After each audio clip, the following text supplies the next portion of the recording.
उपराष्ट्रपती पदाच्या निवडणुकीसाठी ठाकरे पवारांना फोन केला। मुख्यमंत्री देवेंद्र फडणवीसांनी ही माहिती दिली आहे। चर्चा करून निर्णय घेऊ असं सुद्धा त्यांनी म्हटलंय। तर उद्धव ठाकरेंची भूमिका सुद्धा समोर आलेली आहे। इंडिया आघाडीच्या उमेदवाराला पाठिंबा, मात्र शरद पवारांची भूमिका ही सुद्धा या संदर्भात समोर आली आहे।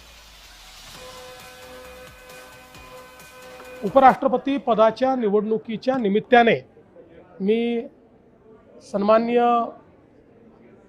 उद्धव ठाकरेजी आणि सन्माननीय शरद पवारजी या दोघांनाही फोन केला होता आणि मी त्यांना विनंती केली की उपराष्ट्रपती पदाचे उमेदवार CP राधाकृष्णनजी हे महाराष्ट्राचे मुंबईचे मतदार आहेत, आपले राज्यपाल आहेत।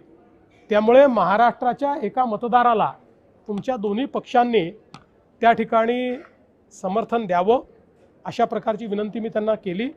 त्यांनी मला बोलताना उद्धवजींनी सांगितलं की आम्ही सगळ्यांची चर्चा करू। शरद पवार साहेबांनी सांगितलं की विरोधी पक्षांनी उमेदवार उभा करण्याचा निर्णय केलेला आहे, त्यामुळे आम्हाला त्यांच्यासोबत जावं लागेल।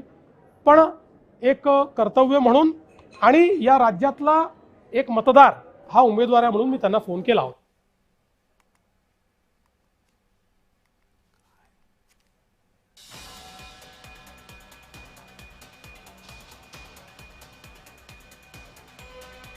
चर्चा करून निर्णय घेऊ असं उद्धव ठाकरे यांनी भूमिका मांडलेली आहे।